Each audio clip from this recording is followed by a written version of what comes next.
El hombre de las cadenas. La historia que voy a narrar enseguida sucedió durante las frías noches de diciembre de 1920. Me acuerdo que fue en diciembre, porque fue durante los días de las posadas que preceden a la Nochebuena. Por aquellas fechas, durante las tardes, los habitantes del pueblo acudían al atrio de la iglesia a realizar la posada, pero durante las noches eran despertados de su tranquilo sueño por el agudo ruido de cadenas que eran arrastradas por las empedradas calles.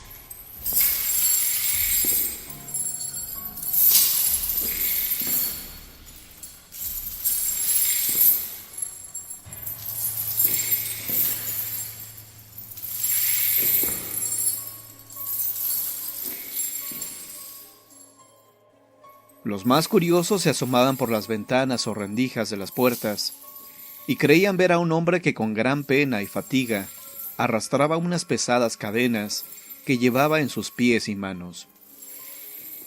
Las personas del pueblo estaban asustadas y nerviosas, y a mí, como el guardián de la noche que era, durante el día me preguntaban si lo había visto, pero en verdad yo no había visto ni escuchado nada. Así transcurrió más o menos como una semana, hasta que se llegó aquella noche en la que fui testigo de una aparición macabra. Era ya pasada la medianoche. Andaba yo por el camino real. La luna y las estrellas no se habían asomado, y una espesa neblina había cubierto al pueblo, por lo que era muy difícil ver a poca distancia. Hacía tanto frío que titiritaba todo mi cuerpo, por lo que me vi obligado a sentarme en una esquina debajo de un farol para acurrucarme con mi gabán. Así fue como lo hice. Recargué mi escalera en la pared y me senté en el lugar. Me dispuse a encenderme un cigarro, porque el aire ingresaba helado a mis pulmones. Por aquellos días me acompañaba un perro durante mi labor nocturna, y fue mi fiel acompañante quien aquella noche comenzó a inquietarse.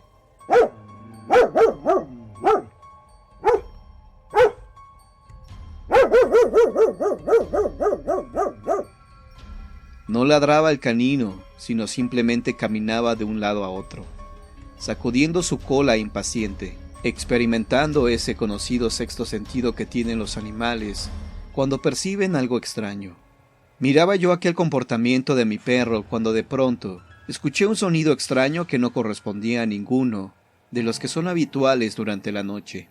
Ese era el inconfundible sonido de cadenas arrastrando por la calle empedrada, lo que ocasionó que se me helara la sangre.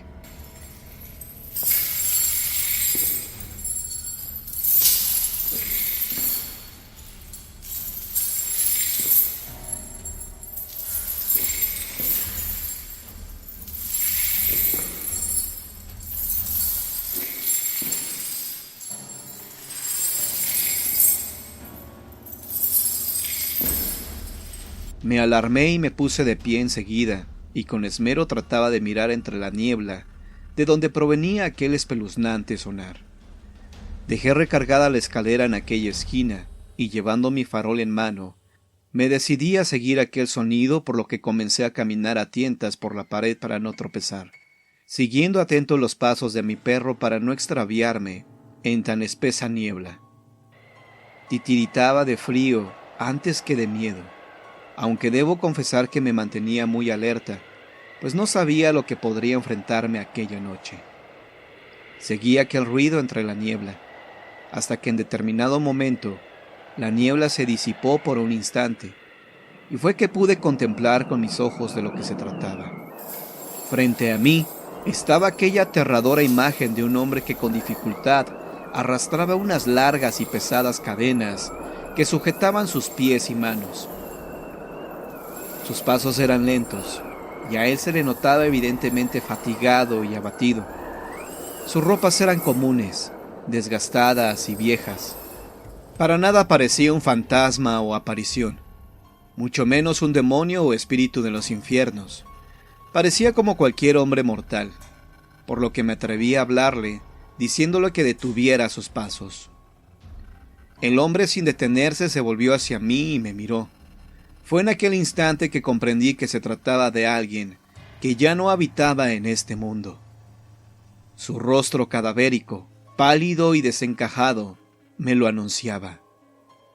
Debo confesar que en el primer instante se erizaron mis cabellos del temor, pero después de ver su turbado rostro, sentí compasión y me pregunté en pensamientos: ¿de quién será esta alma en pena que la muerte no ha logrado desvanecer? La curiosidad de saber dónde se dirigía me obligó a seguirlo a distancia. Fue así como seguí sus cansados pasos por la calle real, abriéndome paso con mis manos para disipar la niebla.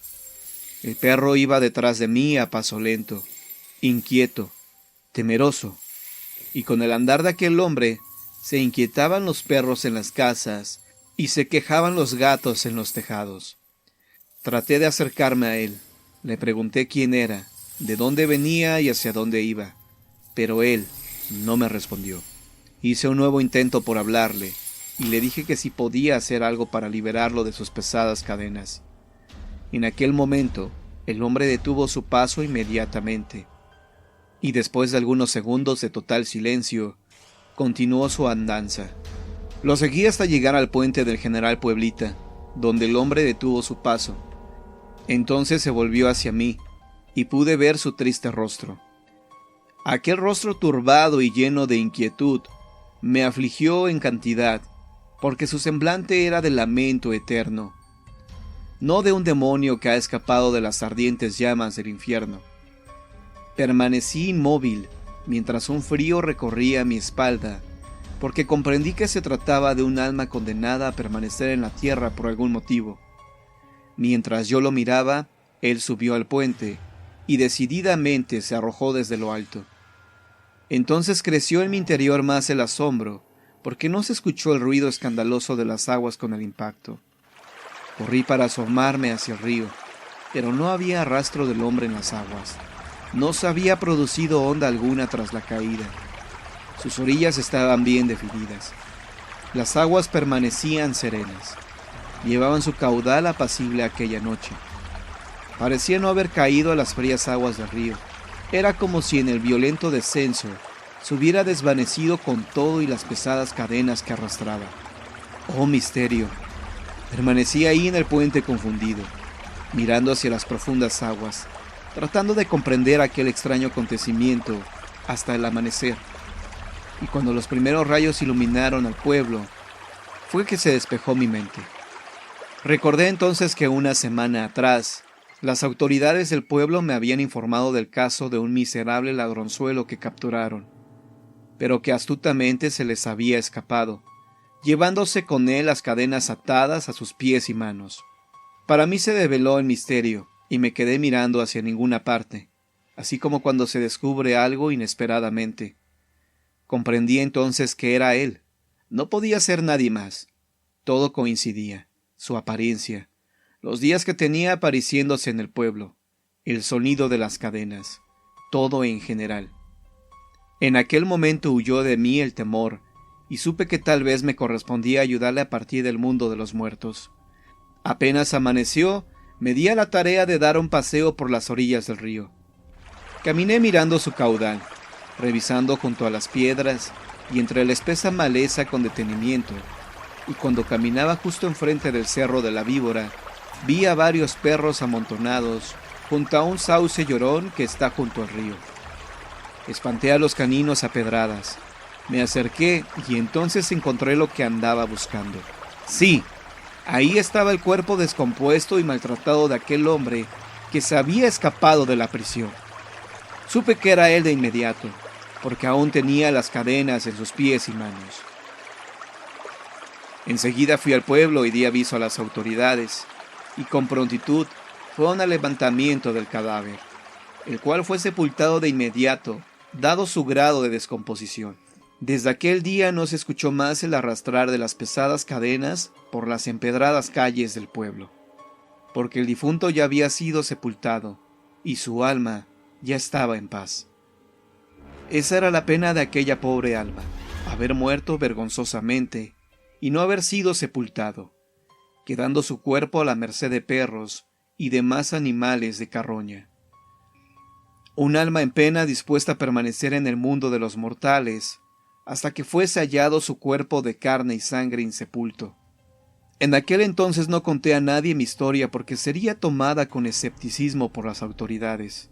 Mas ahora, que ha transcurrido el tiempo, puedo contarla sin reparos. Y las personas que alguna vez vieron al hombre arrastrar las cadenas durante las noches, me creen apenas escuchan mi relato.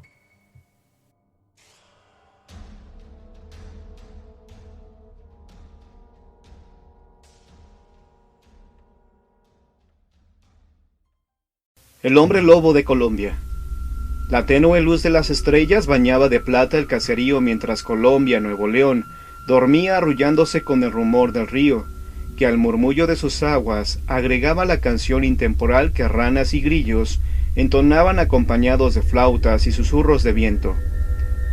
La sinfonía nocturna cubría una gran franja de la llanura, y nada parecía poder romper la idílica paz de aquella noche de octubre de 1918. Sin embargo, a unos cuantos metros del cauce, aquella quietud empezaría a desvanecerse ante el arribo de una tragedia que llenaría de intranquilidad y miedo a toda la población. Pues más allá de las orillas del pueblo, un pobre jacal se estremeció al ser sacudida la gruesa puerta de mezquite por alguien que llamaba aporreando con desesperación las duras maderas. Una mujer en vigilia esperada por su esposo, y preocupada, quitó la tranca y aldabones, pero en su corazón guardaba la esperanza de que nada le hubiera sucedido. Al abrir, a la luz del quinqué lo vio recargado en el marco, agitado y pálido, con la camisa hecha jirones y bañado en sangre. Y un dolorido grito de mujer marcó el inicio de una triste leyenda que hoy todavía se cuenta entre la gente de esta población. Tras el sobresalto inicial, su esposa lo bañó y con fomentos de árnica lavó sus carnes desgarradas y lo hizo tomar algunos dientes de ajo para evitar la infección. Amorosa, veló su sueño y pasó la noche sentada ante la cabecera del lecho en que el hombre enfebrecido deliraba, contando entre sueños el ataque de un feroz lobo. Inés Perales era un jornalero que tenía como principal ocupación la recolección de leña, y aquella tarde había reunido la suficiente para abastecer los entregos y cubrir las necesidades del hogar por varios días. Al término de la jornada, se acercó a la mula para preparar los arreos de carga, pero el animal retrocedió lleno de nerviosismo. Luchó breves instantes para someterlo, pero al fin lo vio correr desbocado y con un extraño terror reflejado en la mirada. El leñador quedó encolerizado e impotente, preguntándose lleno de enojo el porqué de aquel espanto repentino. Un gruñido profundo y sonoro se oyó a su espalda para darle una pronta respuesta. Al dar media vuelta, enfrentó una bestia que ya volaba por los aires en busca de su garganta. Instintivamente se cubrió el rostro y sintió un mordisco que en rápidas sacudidas le destrozó el antebrazo mientras era derribado por el peso de la robusta fiera. Se revolcó y rodó gritando de pavor. Con brazos y piernas se abrazó al corpulento animal y, aferrado, sintió que eran menos las temibles dentalladas con que el atacante buscaba destrozarlo. Casi sin darse cuenta, tomó una piedra y la estrelló repetidamente contra la cabeza de la bestia, que de pronto detuvo sus embates y quedó babeante y furiosa parada frente a Inés, que decidido a vender cara a su vida, se lanzó en un salto suicida sobre la alimaña. Se dio otra breve lucha, hasta que el animal reculó quejumbroso y emprendió maltrecho la retirada. El sol ya había caído, e Inés sintió que una debilidad extrema se apoderaba de todo su cuerpo. Cayó de rodillas y se derrumbó sobre la tierra, dando gracias a Dios por haberle dado fuerzas para vencer a tan poderosa bestia. Y quedó ahí, tendido bajo las estrellas que fueron saliendo una a una por el oriente, para asomarse a ver al valiente, que se desangraba sin posibilidad de auxilio en medio del monte. Cuando despertó, vio que la noche estaba ya muy avanzada. La hora no importaba, solo empezó a arrastrarse siguiendo por instinto la dirección hacia el hogar. Se puso penosamente de pie, y tambaleante, caminó hacia donde una mujer y unos niños esperaban su regreso. Al paso de los días, aquel hombre fue sanando y volvió a la cotidiana lucha por ganar el sustento, pero empezó a sentir un persistente dolor de cabeza que cada día parecía agudizarse, hundiéndolo por momentos en estados de depresión y mal humor. Su irritabilidad lo llevó a golpear sin compasión a un vecino del lugar por ínfimos motivos, y comprendió que algo le pasaba y era necesario buscar ayuda. El 19 de octubre de 1918, el encargado político, subteniente Longinos G. García, escribió una carta dirigida al subsecretario de Gobierno del Estado de Nuevo León, pidiendo ayuda, para un hombre que fue atacado por un lobo rabioso, y que daba muestras de no haber recuperado completamente la salud. Los estados de ira se hacían cada vez más frecuentes, y ya Inés Perales no podía encontrar trabajo. Para el mes de diciembre se había convertido en una verdadera amenaza para la población, y las quejas de las familias colombinas llovían sobre el encargado político, que empezaba a recibir reportes de aquel demente que merodeaba por las orillas del río Bravo, escondido entre los carrizales en actitud por demás intimidante, gesticulando, mostrando amenazante los dientes y gruñendo como perro furioso. Se alejaba cada vez más de las actitudes humanas, y el escándalo corrió por las calles cuando atacó a un hombre a mordidas y rasguños.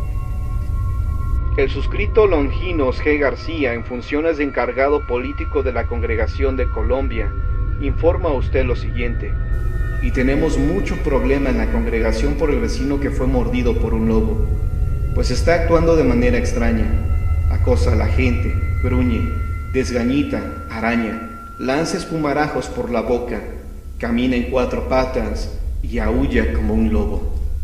El encargado político jamás recibió respuesta del secretario de Gobierno, así que decidió investigar personalmente en casa de Inés Perales. Estaba harto de las historias que la gente le llevaba sobre el hombre lobo, y era necesario buscar un remedio para aquella situación. Pero la familia de Inés le negó el paso y toda información, así que aquella noche preparó sus armas y, en compañía de un ayudante, se dirigió a la casa que antes fue hogar feliz, y era ahora un lugar de infortunio.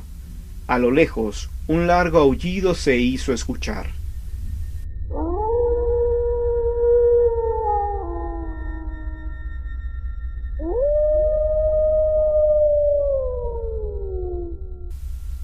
Quizá más lobos merodeaban en busca de ganado. La sorpresa rindió frutos.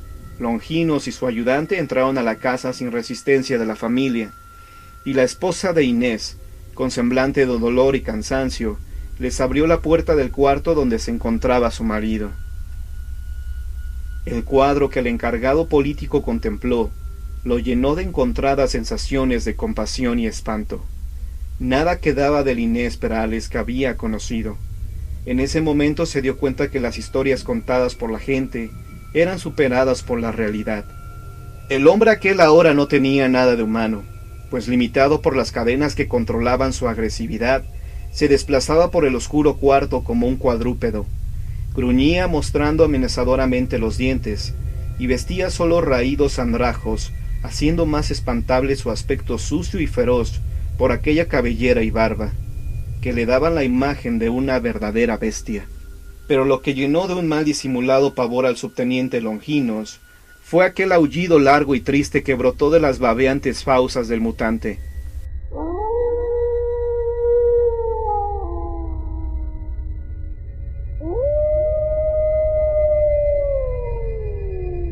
Quizá por el sincero deseo de ayudar a la atribulada familia, o tal vez para apaciguar los temores de la población espantada, el subteniente Longinos llevó al llamado hombre lobo a la única celda del pueblo, y ahí, tras las gruesas rejas de metal, lo mantuvo libre de cadenas, procurando darle los cuidados que la insensibilidad del gobierno del estado le negó al desgraciado.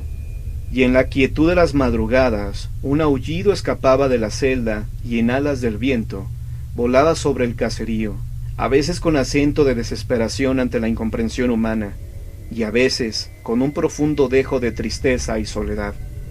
Con verdadera furia arremetía contra las rejas de acero, y sus estados de ferocidad se hacían más intensos en las horas de calor. Los cuidados se hacían cada vez más difíciles, y muchas veces la alimentación era imposible. Así, las semanas y los meses pasaron entre intentos por interesar a las autoridades por la salud de aquel pobre condenado. Tal vez cada carta era echada al archivo del olvido entre burlas de incredulidad que resonaban por los salones de cantera rosa del Palacio de Gobierno, mientras allá en la distancia un hombre se consumía día a día, al igual que aquel pueblo olvidado por el mundo, pegado a la frontera, pero lejos de todo. A finales de mayo de 1917, el encargado político recibió un comunicado de la Secretaría de Gobierno. Era una carta que llenó de coraje y náuseas el endurecido rostro del subteniente, hombre de armas y actor de innumerables batallas en la Revolución, que sin embargo nunca perdió la dimensión humana. Con furia y decisión tomó la pluma y escribió: Al secretario de Gobierno. Pero muchas gracias por la ayuda que ofrece. El vecino mordido por un lobo rabioso hace ya 2 semanas que murió. ¿De qué murió Inés Perales? Tal vez una aguda anemia. Por la irregular alimentación tras las rejas lo fue consumiendo paulatinamente hasta acorralarlo y empujarlo hacia la única puerta de escape que le quedaba abierta: la muerte. O quizá fue un caso de demencia con desdoblamiento de la personalidad, que fue lo que lo llevó a actuar como lobo.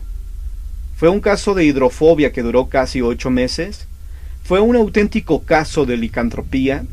En aquel tiempo la población no tuvo la capacidad para entender cabalmente los males que padeció Inés Perales, y sólo se atuvo a los hechos como elementos de juicio. Un hombre que caminaba como un cuadrúpedo, que gruñía, que aullaba, que merodeaba por el monte al acecho de los humanos a los que atacaba con uñas y dientes. Solo podía ser un licántropo.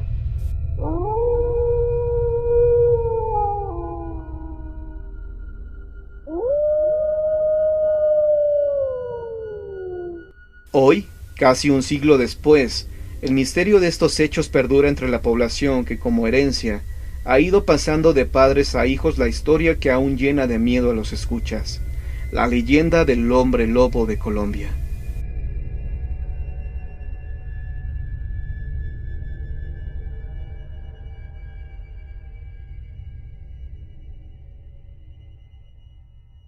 Un pueblo perdido en la sierra michoacana, cuyo nombre me pidieron no mencionar, fue el escenario de esta extraña y espeluznante historia de la vida real. La gente del lugar comenzó a darse cuenta de algo que no estaba bien con el padre Juan, cuando un domingo, en plena misa de 12, se presentó en estado inconveniente. Borracho como una cuba, el sacerdote apenas pudo llegar al altar antes de trastabillar y caer vergonzosamente. Sus acólitos lo recogieron y lo llevaron a la sacristía. La misa se canceló, y mientras la gente se alejaba murmurando, las beatas que nunca faltaban se persignaron pensando que a su párroco, siempre tan amable, le había entrado el diablo. En verdad, hacía tiempo que el pobre padre Juan padecía de esta enfermedad que se llama alcoholismo, y había logrado mantener el secreto hasta ese día. Y el pueblo, que rara vez es misericordioso, comenzó a evitarlo en lugar de ayudarlo. Cada vez menos gente asistía a sus misas, a pesar de que él había hecho promesas formales de regenerarse. El notorio ausentismo hizo mella en el ánimo del religioso, quien se sumergió cada vez más profundamente en el alcohol. Una tarde, en el autobús de las 4, llegó una carta para él. Era de la diócesis del lugar. Gente importante del pueblo se había quejado de su conducta. Se le ordenaba terminantemente que abandonara el pueblo y se presentara en la cabecera del estado para ser degradado con ignominia, es decir, le retirarían el hábito y dejaría de ser sacerdote. Fue más de lo que esta alma enferma y atormentada pudo soportar. Esa misma noche echó a vuelo las campanas.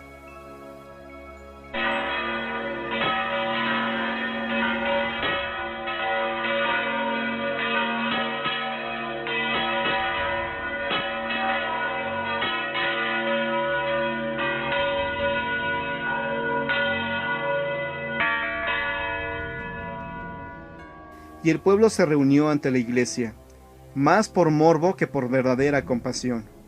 Grande fue la sorpresa y el escándalo que les causó ver al padre Juan, vestido con su indumentaria de oficiante, parado en lo alto del campanario y perfectamente sobrio, dijo: «Dios mío, Dios mío, perdóname. Perdóname, Dios. Mensajero de la muerte. Mensajero de la muerte soy. Acógeme, aunque no soy digno de acercarme a ti. Acógeme, aunque no soy digno de acercarme a ti. Un grito unánime brotó de la multitud cuando el malogrado padre Juan saltó del campanario y fue a estrellarse contra el pavimento, 12 metros más abajo. Su cuerpo sin vida fue enterrado fuera del camposanto, porque el ser sepultado en territorio sagrado les estaba prohibido a los suicidas. Pronto, otro padre más joven y sano fue enviado para relevar al sacerdote muerto. Como la memoria de los pueblos suele ser corta, pronto la gente olvidó al antiguo párroco, cuando el escándalo palideció a fuerza de ser comentado una y otra vez en los portales y en las casas. No pasaría mucho antes de que lo recordaran otra vez. El padre Azrael estaba contento con su parroquia, lamentaba profundamente el triste fin de su antecesor, y rezaba todas las noches por la salvación de su alma. Como hombre religioso, sabía que el padre Juan no tenía perdón según las leyes de la Iglesia, pero que Dios, en su infinita misericordia, podría entender que esa alma descarriada solo había cometido el pecado de enfermarse. Azrael era lo suficientemente moderno para comprender que el alcoholismo no era un vicio, sino un auténtico padecimiento progresivo, incurable y mortal, y que en ese sentido no era un pecado, sino una auténtica cruz. Una noche, después de decir sus oraciones y rezar el Padre Nuestro de costumbre por el alma del padre Juan, el padre Azrael creyó escuchar ruidos en la sacristía.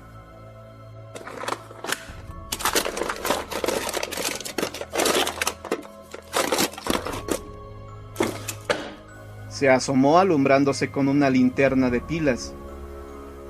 En medio de las sombras, le pareció ver la silueta de un sacerdote que cruzaba presurosa la puerta que daba a las escaleras que llevaban al campanario.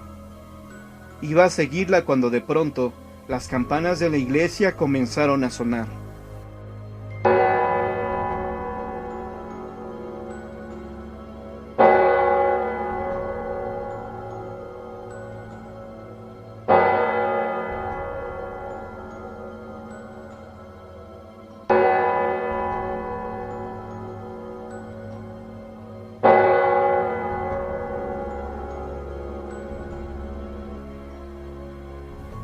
Atónito, el padre Azrael pudo ver cómo las cuerdas subían y bajaban sin que nadie las tocara. Persignándose cayó de rodillas y de su alma salió una plegaria. Dios mío, ayúdanos. Al día siguiente hubo una muerte en el pueblo. Una de las ancianas que vivía con su nieta fue encontrada sin vida en su cuarto. El médico del pueblo dictaminó que se había tratado de un paro cardíaco. El padre Azrael administró los últimos sacramentos al cuerpo, que fue enterrado en el cementerio. Tuvo que hacer un esfuerzo de voluntad para dominar el violento miedo que seguía sintiendo desde que viera la aparición y las campanas hubieran escuchado al vuelo, hecho que no había comentado con nadie. El asunto se repitió una semana después. De nuevo, Azrael escuchó ruidos en la sacristía y vislumbró la figura de un sacerdote que se parecía mucho al difunto padre Juan, el cual subía por las escaleras del campanario. Las campanas sonaron, y a la mañana siguiente, 2 niños que habían salido al campo fueron encontrados muertos. Se habían ahogado en el río. 2 veces más y otras 2 muertes inesperadas. De pronto, el pueblo comenzó a atar cabos. Eran varios los que juraban que muy tarde en las noches anteriores a los decesos habían visto al padre Juan cruzar la plaza principal. Poco después las campanas se habían echado a rebato, solas. Esto siguió hasta que el pueblo, poseído de un temor religioso, comenzó a esperar con angustia el tañido de las campanas anunciando el siguiente deceso. Todos se preguntaban si serían los próximos, y pronto hablaron del padre Juan como el campanero de la muerte. hasta que el padre Azrael decidió que ya era suficiente. Dios mío, dijo postrado de hinojos ante el Cristo del altar mayor, líbranos por piedad de esta alma atormentada, e indícame en tu infinita sabiduría, ¿qué debo hacer para darle la paz que todos tus hijos arrepentidos se merecen? Apoyando la frente en las manos unidas, el sacerdote se sumió en una profunda meditación. Padre nuestro que estás en el cielo, santificado sea tu nombre. Venga a nosotros tu reino. Hágase tu voluntad en la tierra como en el cielo. Perdónalo, Dios mío. Perdónalo, Padre. Él no merecía morir así. Cuando volvió a cobrar conciencia, los primeros rayos del amanecer pintaban el cielo de tonalidades rosadas y amarillas. Tocó las campanas. Al principio, la gente no salió, pero el barrendero del parque vio que era el padre Azrael quien estaba tocando, y pronto la voz se extendió. Aquello no era el anuncio de una nueva muerte, sino su párroco llamándolos. «Hermanos», dijo el joven cura cuando la mayoría del pueblo se hubo reunido en el atrio de la iglesia, «el alma del padre Juan es un alma perdida que debe ser devuelta al camino de la luz. No podemos sacarlo de donde está sepultado, pero sí podemos celebrar una misa en su honor y perdonarlo de corazón. Solo así evitaremos que las campanas de la muerte vuelvan a doblar en este pueblo. ¿Están de acuerdo conmigo, hijos?» Sí, padre, estamos de acuerdo. Acto seguido, la misa se celebró. Casi toda la gente que rezó por Juan ese día lo hizo por temor, pero algunas buenas almas, entre ellas la del padre Azrael, lo hicieron honestamente, sintiendo auténtica compasión por el viejo sacerdote que se había quitado la vida en un acto de desesperación. El perdón sincero que emanó de estas personas fue suficiente para que la misericordia ejerciera su divina influencia. A partir de ese día, nunca más las campanas del pueblo doblaron lanzando su fúnebre presagio, y alguien, no se supo quién, mandó poner una lápida sobre la tumba de tierra del padre Juan, rematada por un crucifijo. En la blanca losa fueron esculpidas las siguientes palabras: «Campanero de la muerte, Dios te ha perdonado». Te invito a que te suscribas a mi canal y en caso de que ya lo estés, que active las notificaciones para que no te pierdas los nuevos videos. Solo debes darle clic a la campanita que aparece al lado de suscrito y listo. Por tu atención, muchas gracias. Hay quienes no creen en la vida después de la muerte. Sin embargo, la siguiente historia nos narra la relación que existe entre dos mundos, como si los seres queridos o aquellas personas que se aprecian no quisieran apartarse de nuestro lado, manteniendo un pequeño vínculo de lo que fueron ayer y no volverán a ser jamás.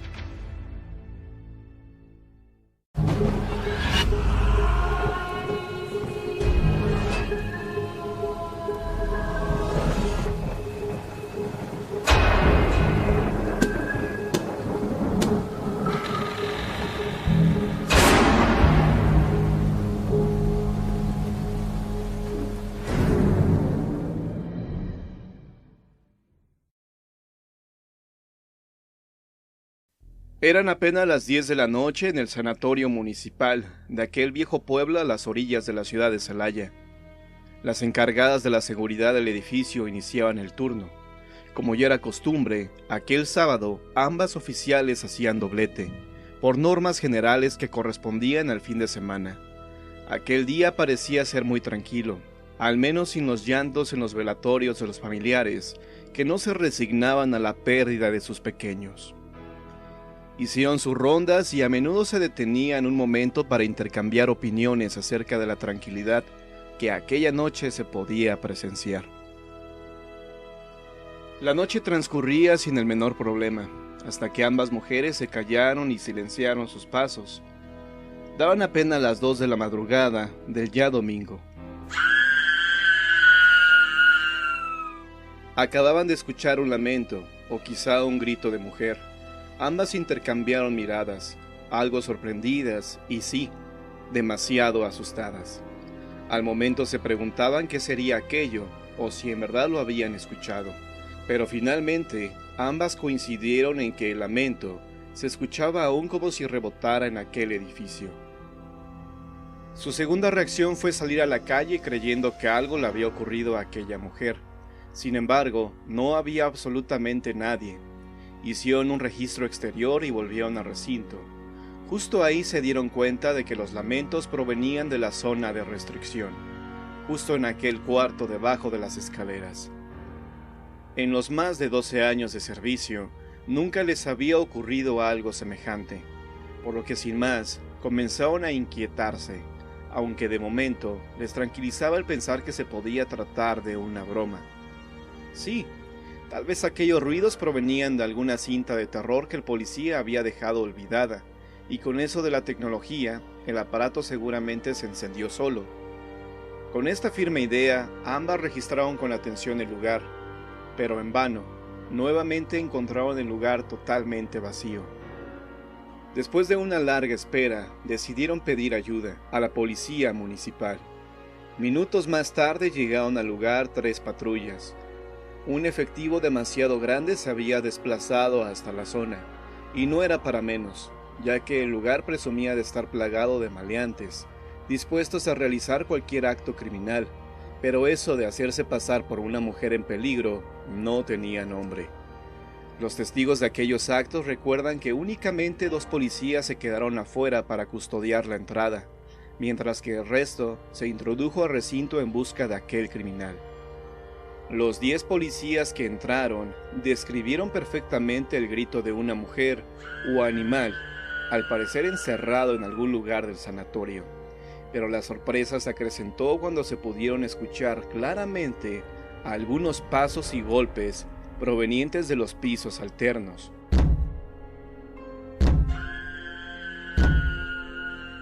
En un intento por mantener la calma, los agentes optaron por preguntar a los vecinos cercanos si no habían visto entrar a alguien sospechoso al sanatorio. De esta manera llamaron al vigilante del edificio colindante para saber si él fue testigo de aquel hecho sobresaliente e inquietante para todos. Pero no era así. Al llegar el viejo vigilante solo se sumó a los testigos de aquellos lamentos totalmente inexplicables. Después de estar media hora sentados en la sala de espera, sin lograr esclarecer el suceso, algunos agentes subieron a la parte superior de donde al parecer provenían los extraños sonidos, mientras que el resto continuaban escuchando la acústica tan desagradable que ya comenzaba a trastornar a algunos. Sin embargo, algunos de los presentes aseguran que los policías de arriba no escucharon más los lamentos. Al pasar las horas y al saberse atrapados ante un suceso sin explicación, se marcharon al cuartel a rellenar el parte oficial, no sin antes dejar protegidas a las guardias, quienes permanecían inquietas. Como el lamento y los golpes no cesaron, llamaron de nuevo a los policías, quienes en menos de 15 minutos llegaron nuevamente al lugar, para esta vez poner fin a los consecutivos golpes y lamentos. En cuanto llegó el día, la noticia se repartió por los alrededores. Algunos se hicieron presa del miedo, y algunos otros más solo se burlaron de aquella increíble historia, ya que en realidad ni los policías ni los guardias podían explicar lo acontecido aquella noche. Con respecto al vigilante del edificio contiguo, solo se sabe que pidió su cambio, ya que no quería seguir siendo parte de aquellos inexplicables sucesos. Con este panorama de incertidumbre y confusión, el jefe de policía mandó peinar la zona. Solo de esta manera pudieron descubrir que precisamente debajo del sanatorio pasaba una galería subterránea, la cual se encontraba totalmente tapiada, por lo que descartaron la posibilidad de que alguien pudiera haber entrado por aquel lugar. Al remover los escombros, solo encontraron restos de animales muertos. Pero los sucesos no pasaron ahí. Al cabo de una semana, una enfermera se inquietó demasiado al escuchar que los miembros de una familia lloraban muy fuerte.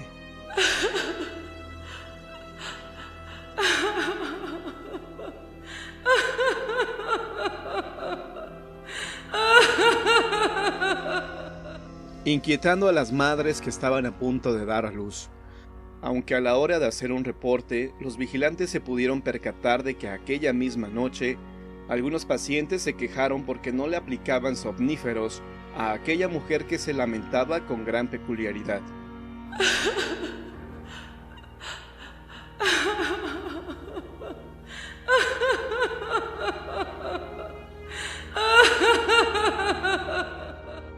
Situación que las volvió a inquietar, aunque esta vez habían corrido con la suerte de no escuchar nada.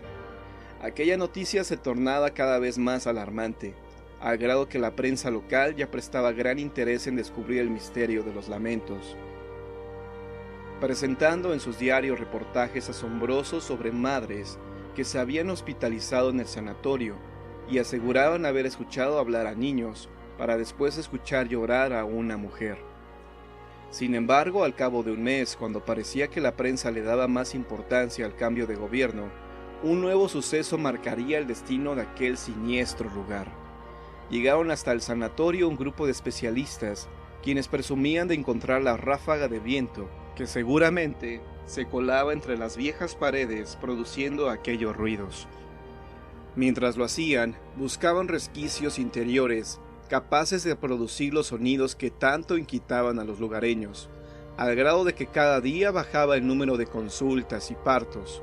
Al cabo de unas horas solo encontraron algunas grietas en las piedras del doble muro de la segunda sala, los cuales al parecer eran naturales, aunque sin motivo para realizar dicha acústica.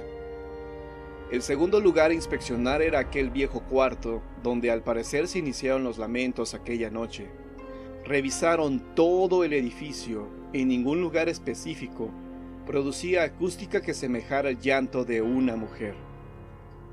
Aunque faltaba revisar aquella vieja capilla, la del techo de madera.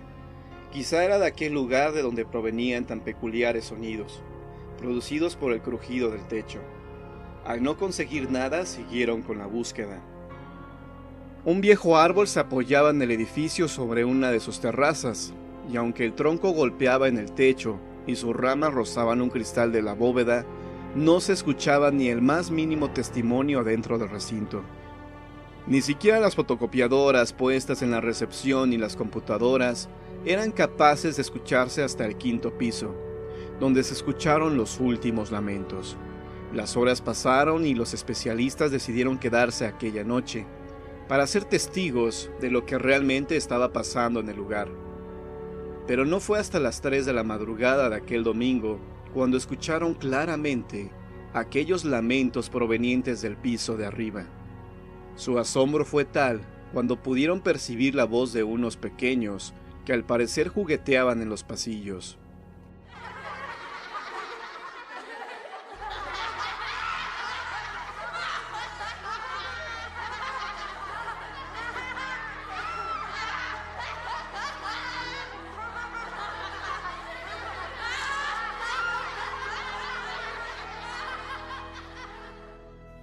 En cuanto se repusieron, se armaron de valor a fin de dar por terminada aquella absurda investigación. Jorge, quien no quiso dar más datos de lo sucedido, era quien permanecía al mando de la investigación, y fue el único que subió para dar fe de que en aquel lugar no había más que una ráfaga de viento, que jugueteaba con sus miedos. Sin embargo, pudo notar que claramente se identificaban las pisadas de sus compañeros que permanecían abajo, mientras que otras tantas más pequeñas se escuchaban justo a sus espaldas. Sus compañeros aseguran que al volver su vista les pudo relatar claramente cómo un par de niños jugaban a sus espaldas, pero al darse cuenta de que él los miraba, corrieron a esconderse entre las paredes. Y aunque la verdadera noticia nunca salió a la luz, Jorge, de 35 años de edad, tuvo que permanecer por 1 año y medio en sesiones psicológicas que no le han ayudado a recobrar la paz interior.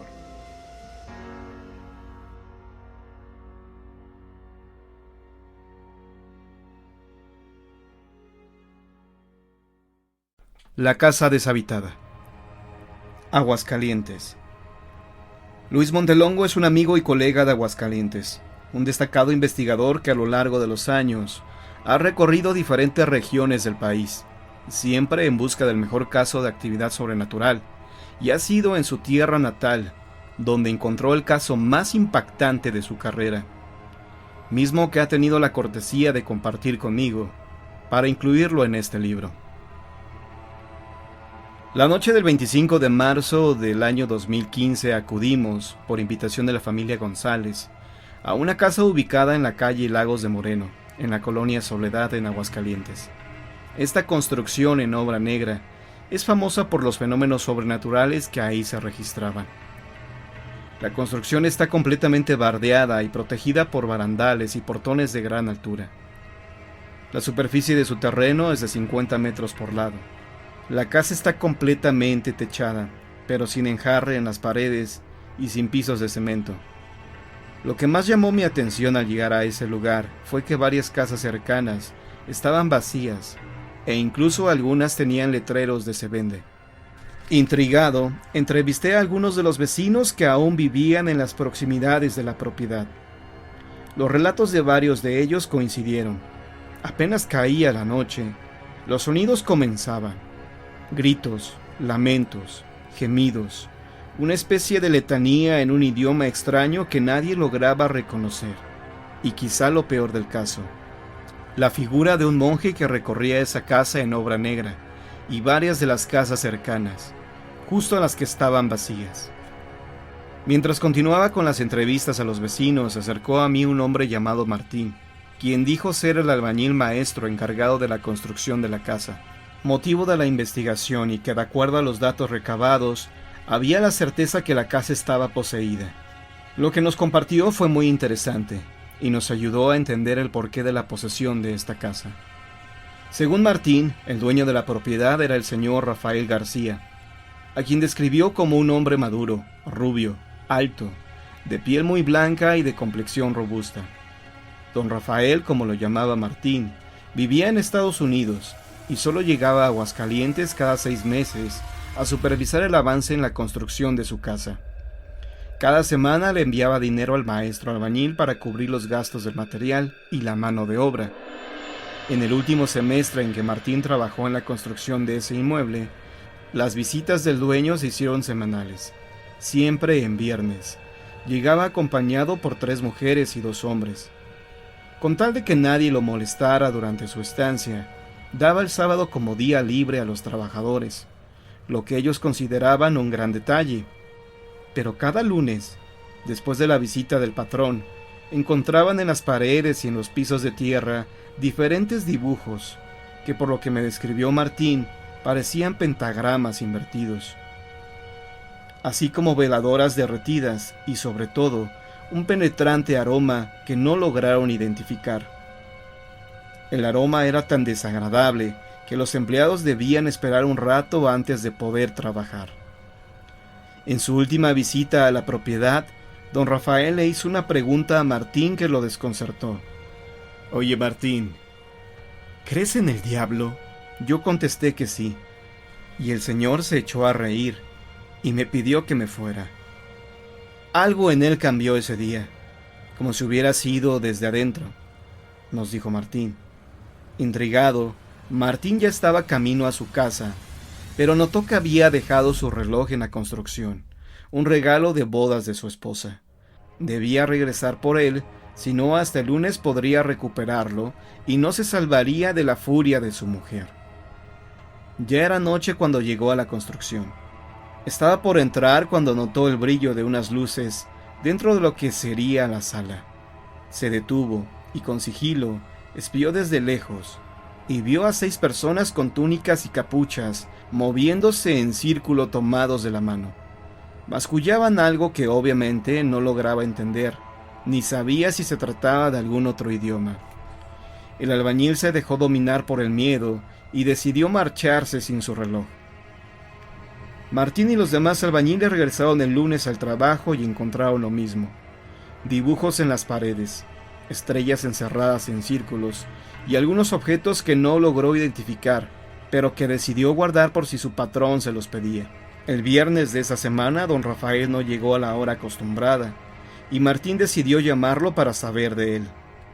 Le contestó una mujer, y en un pésimo español le dijo que Rafael había muerto. La noticia tomó absolutamente desprevenido a Martín, quien ante la falta de recursos decidió detener la obra. Pocos días después de suspendida la obra, en la colonia, se desató una serie de robos a casas habitación. Martín decidió ir a cuidar la casa y los diferentes objetos que en ella había, pues temía que si se robaban las cosas, alguien pudiera responsabilizarlo a él. Una de esas noches se fue la luz en toda la colonia. Martín llegó a la casa alumbrándose con una lámpara de mano. Al entrar, justo en la misma habitación donde vio por última vez a don Rafael, sintió un frío que le heló hasta los huesos.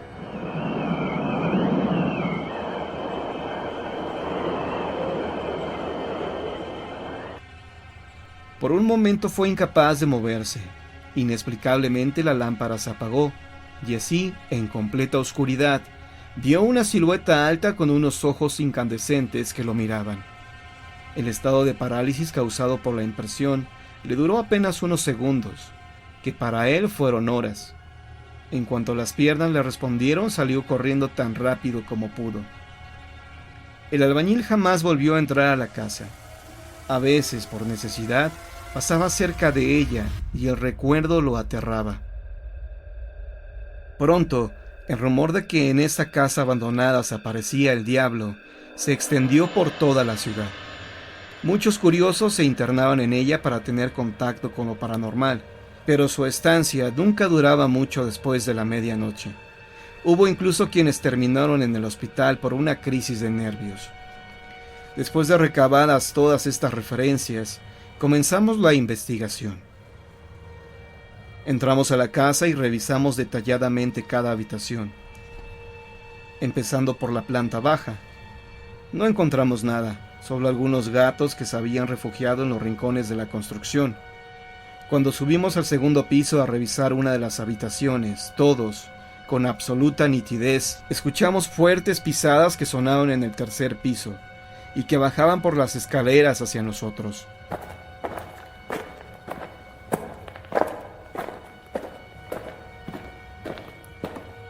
Salimos rápidamente para ver de quién se trataba, pero no vimos a nadie. Desconcertados continuamos el recorrido, pero al llegar al tercer piso, un fuerte olor nos impidió seguir.